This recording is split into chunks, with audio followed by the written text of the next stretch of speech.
Hi everybody, it's Sarah with a quick episode note. We interviewed our guest, Matthew Kane, several months ago, and for various reasons, mostly logistical, we are only airing the episode now. There is an important update, which is to say that he has since finished his internship at Vanderbilt and is now practicing as a psychologist at the Doylestown Psychological Center in Pennsylvania. We were so honored to have Matthew as our guest and to have his insight into such an important topic, so we hope you'll take a listen to the full episode. His insights are invaluable. I'm Dr. Sarah Olivo. And I'm Dr. Liz Seidler, and you're listening to College is Fine, Everything's Fine.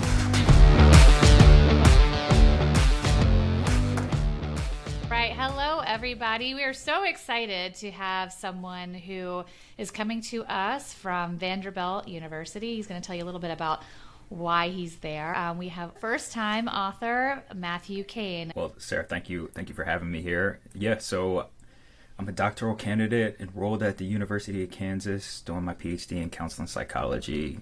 Anyone who's familiar with the process of getting a PhD, it is long and tenuous, and the last year is called internship. So here I am at Vanderbilt's University Counseling Center. During my internship year, I will be graduating in, count it, 5 days. So close. Yeah. I've never not been in school. So it's both wonderful and terrifying to see what comes next. And nothing like taking a little bit of a world tour to Kansas, now to Tennessee. You kind of seen a lot of the world. I feel like that could be really interesting too, because we have a national audience here. So some of the things you're going to be talking about today, I'd be curious to see if different campuses have different kind of vibes to them. But the first time author piece is why you and I kind of found each other, and I'm so excited for this book. I'm sort of mad at you for being so accomplished at this age. Like, you're making me look bad, Matt. No. But tell us a little bit about this book. Yeah, so first off, absolutely not. I've been able to listen to a number of your guys' podcasts, and what y'all are doing is just wonderful. It's beautiful to see some of these conversations being had. And yeah, I am fortunate to have had a number of people in my corner who really helped support me in getting a number of things completed through this process. So the book, which is called Walk With Me, Stories of Black Men's Resilience and Well-Being Through Twin Pandemics, originated, funny enough, out of my dissertation. So I was never raised to be an academic by any stretch. As a black man, actually raised in a predominantly white neighborhood, I'm sure we'll get more into that, and just the narratives that I really needed to unpack about myself and do my own form of racial healing in regards to that were huge. And over the last few years, it has been a trip for everybody. And for me, I really wanted to elevate what has it been like for those people who've really been in the ire of the storm in some ways, and having a background in researching Black men and masculinity at the intersections of oppression and racism and all of those things. I decided to really put it into action with my dissertation. Sort of if I have to do it, let me try to see if I can get two birds with this stone. So I wanted to make it qualitative. I wanted to make it an unrelenting sense of reality. For me, the word qualitative is our nerdy way, as a proud nerd, it's our nerdy way of saying stories, talking to real people.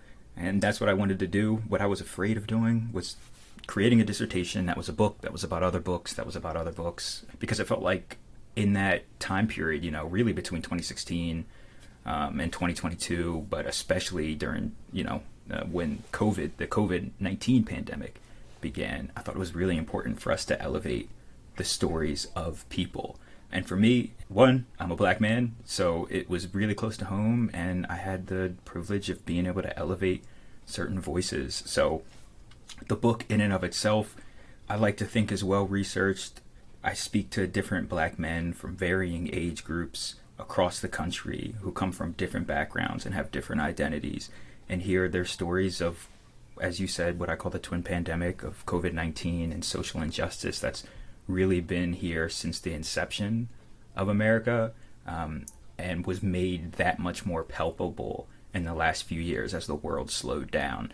I'm assuming, I hope, most people understand what we're talking about here, the difference between having certain social justice issues that have been essentially a long-standing pandemic in some ways, right? And then you have this more acute crisis of COVID-19. I'm curious, what is that difference? It's one of those difficult things that is both simple and complex. And I think that's one of the reasons I actually use critical race theory, and one part out of spite for the way it's been discussed, but also mainly because it really helps to put into perspective, how do we understand, like you had just said, these two, what appear to be differing experiences, and really see how they've been interwoven. So first, COVID-19, right? So we all know that in 2020, the coronavirus really touched down and hit the United States really hard. Funny enough, my birthday is March 13th, which was the day that we went in the lockdown.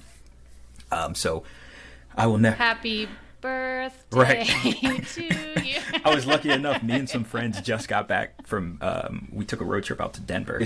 Seriously. But so the ways in which the coronavirus pandemic hit the United States was so palpable for everybody. And at the same time, and I'm going to emphasize that word and instead of but, right? We're going to hold both of these.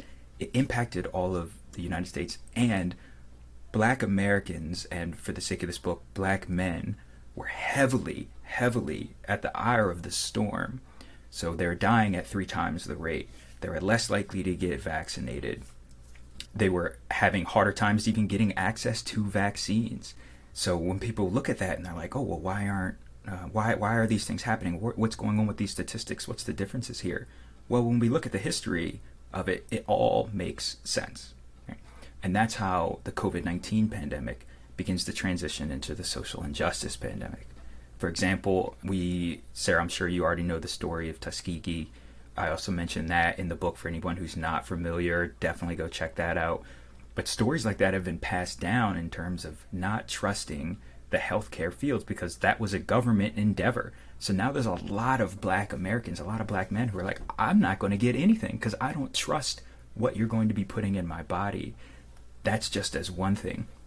In addition to this, and I guess just for our audience, because the short version is that Black men in particular and Black individuals have been at the very short end of the stick in terms of medical research and have been taken advantage of to extreme detriment. And so when you mention something like Tuskegee, we're talking about intense government-sponsored invasions of people's civil rights. Absolutely. You know, in the name of research. Right. With the air quotes, right. So in short, you know, having access to a vaccine that they're not giving to illiterate Black men for the sake of research, right? And in addition to that, we also have these systemic variables, like we see the word systems thrown around and around because it needs to be. So I talk about the history of redlining and how we could turn on CNN in these last few years, and even those states that were trying to distribute vaccines equitably couldn't do so. And you say, why? Well, historically, the neighborhoods that still house majority Black and brown people were never built to be able to store things like that. They were never built to be able to succeed. So this then bleeds into, like I had said, this social injustice pandemic, right, that has been around for centuries. And we saw it in different ways with George Floyd, with Breonna Taylor, with Ahmaud Arbery, who, you know, for myself, I ran track in college. So I had to go on a lot of runs. I had to go on a lot of runs. That one hit me differently. And while I was living in Kansas doing my PhD, I remember I had, and I discussed this in the book, there's a memory I have after Ahmaud Arbery. It took me a while to feel comfortable going on runs again. And one time I woke up like in a panic from a nightmare that I was running in the park and someone pulled a gun on me. And I woke up, you know, sweating and everything, and my partner's asking me if I'm okay, and I'm freaking out, and, you know, an hour later, I have to go to class. And this is the reality, you know, to pull in what it's like to be a college student. You know, I think about those other men of color. I think about those other folks of color who need to do these everyday responsibilities, despite having these additional experiences, these additional burdens and obstacles that they need to uncover, but still be expected to show up in these ways, right? If it's okay, I actually wanted to elevate this idea of the bubble effect. Please. And we'll More than okay. And when we talk about ways in which we've been trying to integrate schools in a way that includes people from more diverse backgrounds, I'm calling in from, Vanderbilt University, which has a prestigious history, and sadly, with prestige in the United States history means a lot of things, and it means a lot of isms. So when we are trying to be more diverse with bringing in different students from diverse backgrounds, and we have this idea of, this bubble effect, we'll call it the Vanderbilt bubble, or if I'm at Seton Hall, it's the Seton Hall bubble, or wherever, we always call it this, right? Mm-hmm. And oftentimes we flaunt it, but in actuality, it's not that helpful, because students that are still coming in from these backgrounds are still carrying with them those burdens and those realities. Now, some systems do a better job of having these conversations, and other systems do not. And those systems that do not, what we find and what some of my participants talk about in this book is that they are really tortured by this. They're really tortured by the idea that they're expected to show up, and that the systems are finding creative ways to ignore the realities of their environment. I'm trying to understand. And as I would say to any of my kind of clients, I'm always like, I'm wrong all the time. Please correct me. I love to be corrected because I want to try to get it right. There's this bubble that people go into. And the idea is once you're here, you're sort of in this safe, kind of protected place. You've sort of made it. And some students who can go into that and live that pretty simply. Yeah. And other students are coming in and it's a much more complicated picture just at the start. And once they're there, they're probably relearning ways in which it's not quite a bubble for them. Exactly. So the thing in which we're calling a bubble isn't even a bubble for them. That's a wonderful way to put it, right? So it's both obstacles outside of what we're calling this bubble and obstacles within this bubble. You need to find safe places to navigate. So it becomes another burden for many of these students and faculty of color as well, to be expected to, hold spaces for these conversations.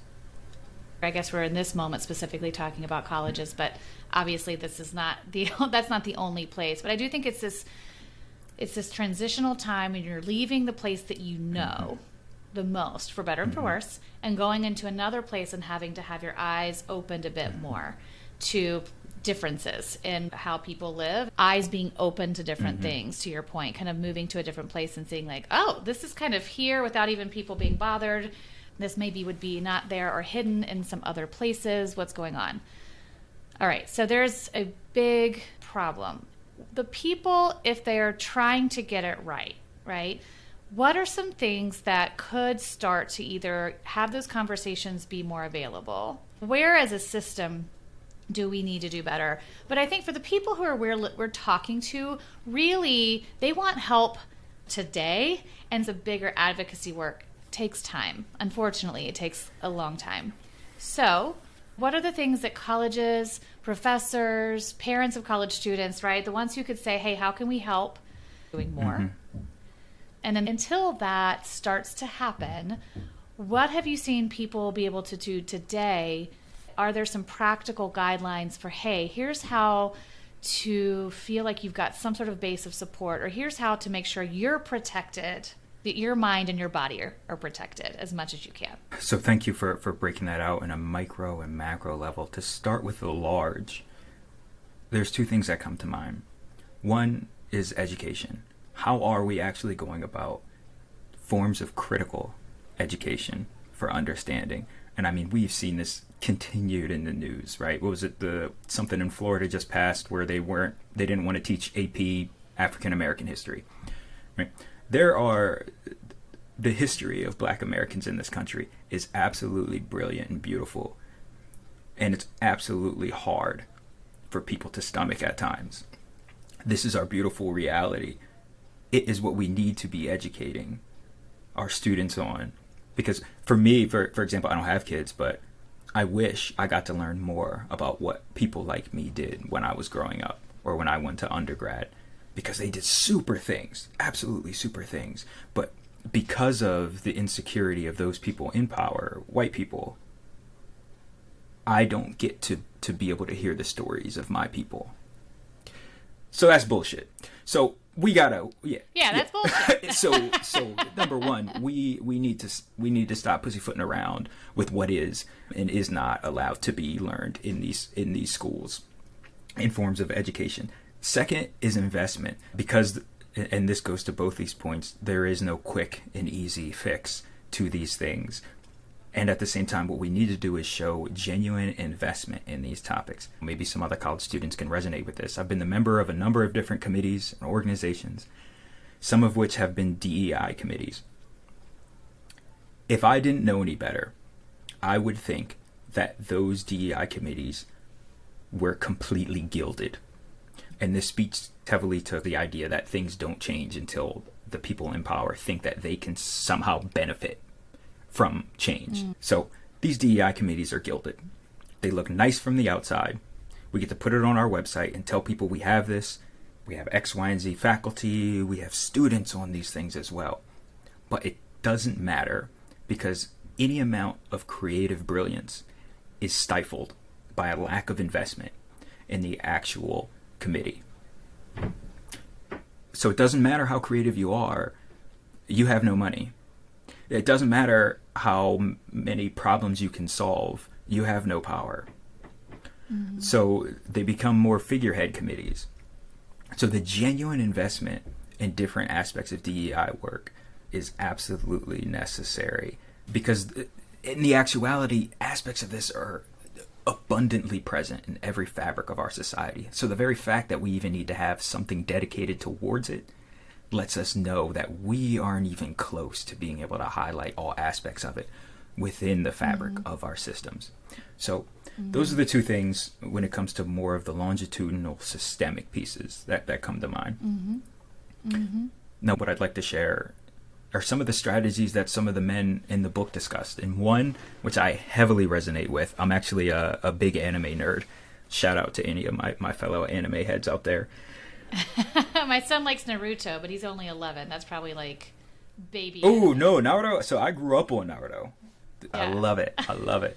One of my favorites is Full Metal Alchemist Brotherhood. And in it is this idea of an alchemist, right? And we might already be familiar with it. An alchemist is a person who can transition something into something else, something even better. I have a chapter called Superpowers, and there is a number of superpowers that these black men displayed in their everyday lives.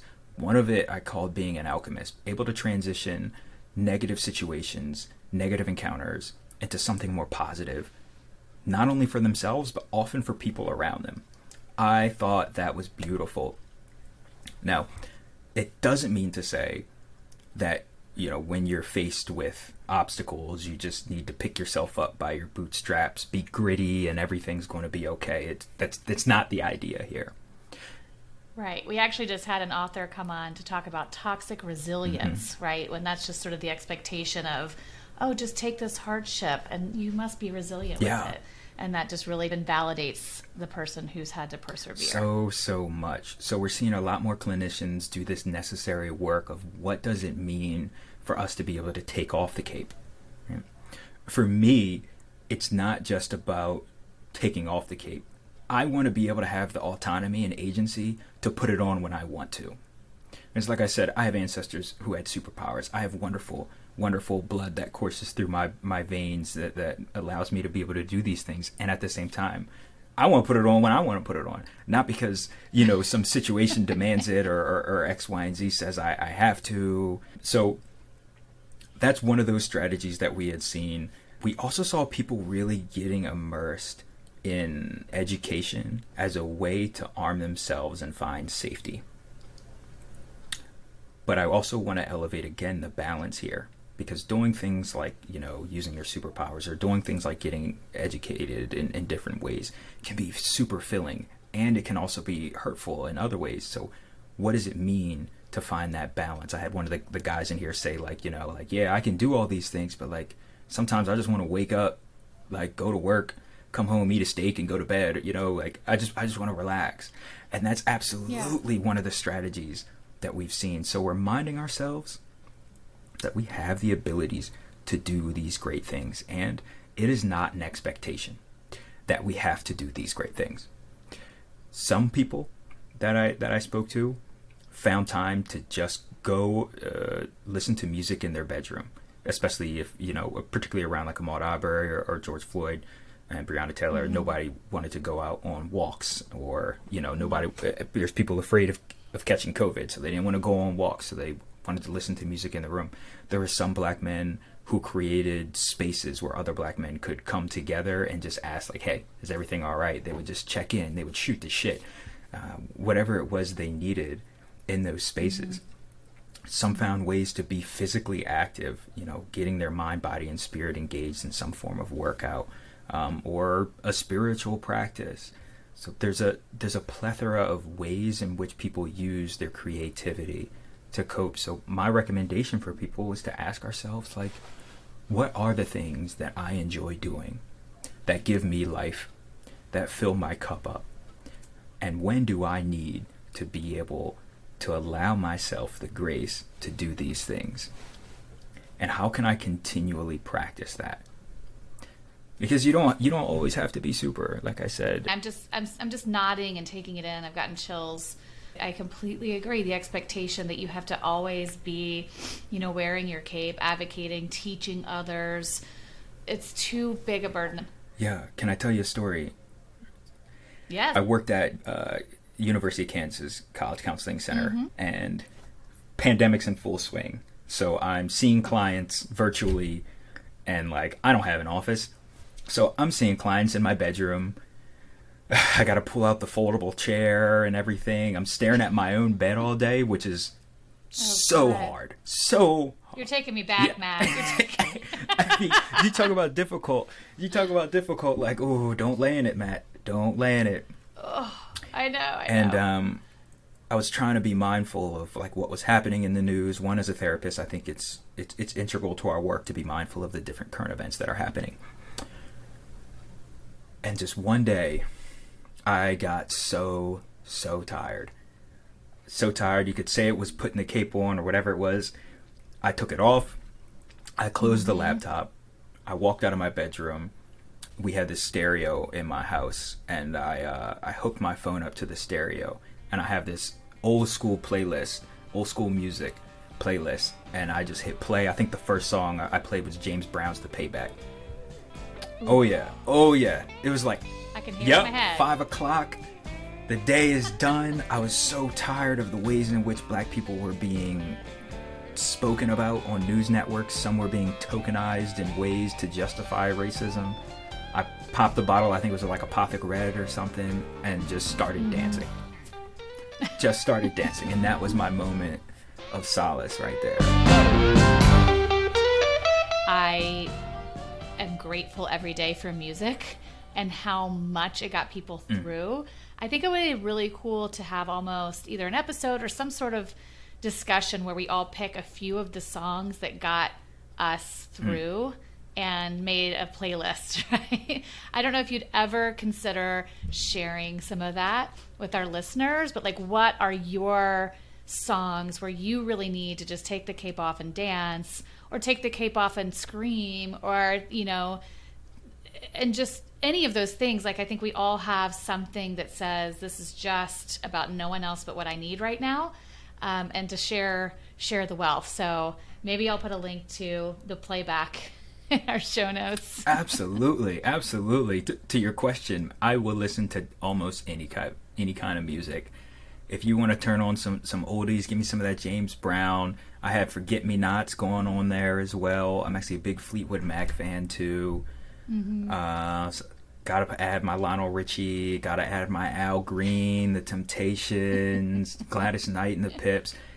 All of that current stuff, like anything with Kendrick Lamar, I'm absolutely loving it. Yeah, I could talk music all day. Yeah. The dance session lasted about 2 hours, and at some point the table was out of the way, and I was trying to learn the Thriller dance for like not the first time in my life. Yeah. That's like a bucket list item, but it takes time. It does, yeah. Right.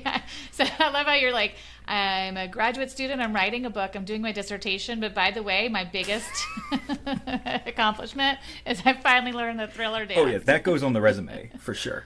You were talking about what are the ways right now that you found that the men you spoke to had tried to weave their way through this world.